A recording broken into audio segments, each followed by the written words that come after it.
unkosikazi wami ngekathi shada sizoshada wafika wabe se-introduce omunye wabangani bakhe nganginomngane owusangweni Sibongo wafika nomngane wakhe unkosikazi wami oyibhaca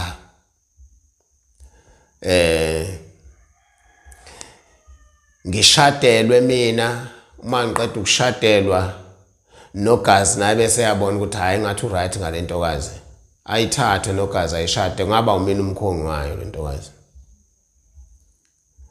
Kodwa ngokuhamba kwesikhathi sigcina uGazi sekungathi siyaphambana. Uma siphambana nga-understand siphambaniswa yini noGazi kanti siphambaniswa ukuthi abafazi bethu banolimo olulodwa abalukhulumayo lwabo lwe-background yabo abalukhulumayo. Ibhadi kuhambe uGazi agcina discover ukuthi unkosikazi wakhe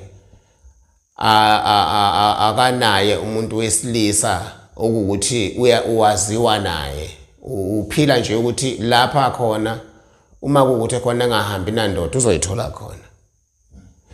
Lokhu kuhambe kuzofika isikhathi la akuconfessa khona umakoti wakhe umfowethu lokuyena. Inkinga ke sinayo la uGazi ufisa ngathi ngingabona umuntu kwenzakalani kumngami. Okungangokuthi ngelinye ilanga uGazi ungicalile wangichallenge ukuthi uGazi weGazi ake ukuthi kungazelelwe nje sihambe siye. Ngimphendula uGazi ethi mina Gazi ngeke uze kulunge. Labantu sibathole bebadala laba bantu. Uma engabuyela ekhaya kumlandela ngemuva kuyokwenza mhlawumbe futhi kube nenkinga phambili. Hayi uGazi kube ukuthi uyakuzwe ngushoyo kodwa akumsizi ngoba why right naye nkosambe kwisikhwele somkakhe. uGazi ngelinye ilanga athatha imoto la angijethi ngihamba kwakuwo 10 kanje ebusuku bese imoto sonke kwazi uGazi abheke khona le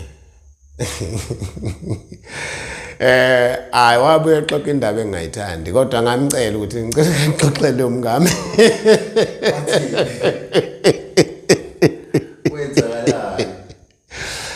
Baba abafazi bayafeba mase befeba. Wenzakala. Cha uGazi phela uma efika lapha wafica umkakhe enomunye umuntu. No wami nomunye umuntu. Yabo. So la uGazi uyathanda ukumbriefa ngesitolo ngimcelile ngathi Gazi into ifihlele umfazi ungayicingi. Manje uGazi nami sengihlanga lokho ke la uthi angithi wathi awufuni ukwazi ngomkakho ngimbone umuntu uchallenge ukuthi ngithi akangitshele. Ngiqhubeke umuntu Gazi ngangitshela umngami wenzani. Uma umbonile wena ufuna umkhuza njoba nami ambono wakhe efeba ngomkhuza. Ngithi wendoda kahle akufuneke endaweni. Uhamba nomuntu la ekhaya uyaliwe yimi. Ngithi mina nkosikazi wami mamchunu. Iqiniso ukuthi uhamba uhlangana nabantu la uhamba khona. Imbuthweni lo hamba kuyona yokufundisa. Ngicela ukuthi uqonde kahle ke mngami ukuthi ngiyazi ukuthi nawe uzohamba uhlangana nezinkinga ezinyohluleka ukuyifika. Ngicela ukuthi kodwa imidlalo engasile kahle ungayidlali kubantu abazimina nawe emshadweni. Suka seqele sonke ngoba isikhathi esiningi mangifika lapha mina ngizofika lapha ngingabi nayo indawo kahle kubantu ohlala nabo nxa ukuthi bazobuka sengathi mhlambe uma bengilokhuza uzobona ngathi bangixoxele indaba. Ngithi mina ungakuvumike lapha ukuthi ufike lapha uqome eduze kwendawo. Ligwinya. So akunkinga ke lokho. Kufika isikhathi la engibuza khona kumkami ngithi mina impela ngiphela la ekhaya isho ukuthini ukuthi ngibe nonkosikazi siphathane kahle bonke abantu babona kumnandi la ekhaya babehlala kumnandi baba la ekhaya. Behlala kumnandi and kuyasiza ukuba nezingane o-connected nazo uma ubaba. Ngoba ekugcineni uba nofakazi akuthi mase kuvela into ethile bavele bakukhombisa ukuthi kahle into eqhubekayo bona abayi-understand. Abantu abaziqiniso kuyo yonke into engidlule kuyona izingane zami zala ekhaya. Kodwa ndliwe nazo. Ngayibonela nami ukuthi hayi angi-accept isimo sinjalo.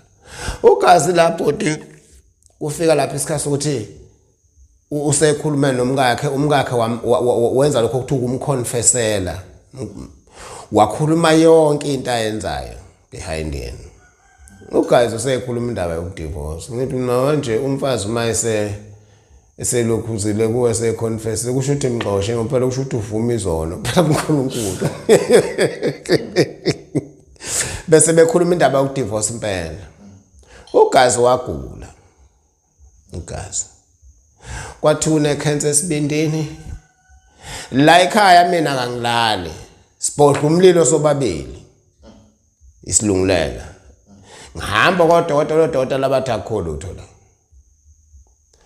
Ugazi lisephethwe isikhwele somkakhe ngiyasola ukuthi wahamba waya kumuntu ahambela yena ugazi wakho ehambela ukuthi ufuna ukucupha umkakhe ngisola lokho angisho kunjalo ngoba ugazi kushona ubhuti obesebenza nomakoti wakhe khona esikoleni okuthi vele baziwa bobabili ukuthi babe benomhlalo ngempela oshisa ngempela ikhota nala ekhaya engwazi wena ngikutshelwa unkosikazi wami. Unkosikazi wami umkagazi ma ukuthi angisho kanje kusho ukuthi fanele umkagazi ma efakile nalo afake umkagazi ma uthenjeni bese wangazi lo wami uyamceba lo kagazi lapha kimi iso ilonto ebiyenzeka la. Zonke lezi zinto mina ngizasi ngoba lo wami ecasukile ethi uyakuceba lo. Ngiyabona ukuthi hawo yena ke ngoba hamba ndawonye umkagazi kwenzeka kanjani engathinteki. Hayi kangingakunaki lokho akunandaba. Ugazi kusho ukuthi wahamba wofuna umuthi wokucupha wacupha umkakhe ngoba kwashona umuntu lapha ekhaya lapha kwathi ushona ngecancer seku stage 3 cancer simqeda nje kanjalo wafa umuntu. Ugazi wahamba esibhedlela eDebay kwathi uyokhishwa ucezu lwesibili ilokhuzana ilento leni inembe lesibindi kusolakala ukuthi unecancer isibindi. Hawu Ugazi ahlala esibhedlela hayi aphele ngempela ugazi ashona. Kushona abantu ababili kuba umuntu oyedwa. Yes? Ishende umfazi. Uyishende njalo umyeni. Bashona ngendlela eyodwa. Ngathi mina ngenhliziyo ugazi uhambe waya kubabonisa bambonisa ngenye indlela. Ngase ngithi kimi cha angikwazi ukucupha ngangumtshela esekhona futhi ugazi ngathi wegazi angikwazi nokucupha umkami ngoba abantu abazofa lapho I don't know how many. Ngase ugazi usho ukuthini ngathi mina kufana nokuthi phela gazi ngifica umthombo mina ngawubiyela ngaphakathi sengithi abantu abangakho emenzeni. Ngiqede lapho manje ngibona ukuthi bangenela khona amanzi bawakha khona ngaphakathi la imbiye ngakhona ceda abantu athi ushefu ngoqumbuza emanzini. Abantu bazofa gazi bebulawa ukuthi mina ngihlulwa kwami ukuthi ngithathe inkinga yomfazi. Hlula nje into elulu kwami ukuthi ngithathe inkinga yomfazi. Kusho ukuthi yenzeke lento akusena inkinga ugazi akasekho. La ekhaya umuzi kaGazi waphenduka indawo unkosikazi wami la khona neshende lakhe. Unkosikazi wami wala ekhaya. Lona shende very same shende lelo kuthiwa cetshiwe kubo. Ngithola kanjani ishowcase ukuthi unkosikazi wami ufike eshiya ingane la ekhaya idlulelwe la kwenye indawo. Ngithola ukuthi uma engasabuyi la ekhaya ngithi akasho ngithi akabuyi. Sebusuku ingane ngiyabuza umama uThando uyaphika ingane thawu uthe uya kwamkhulu uyabuya. Ngicela ngilinde ngekamisa kuzoshaya 11 straight sonke la negenge yewamiso wami sobo sonke.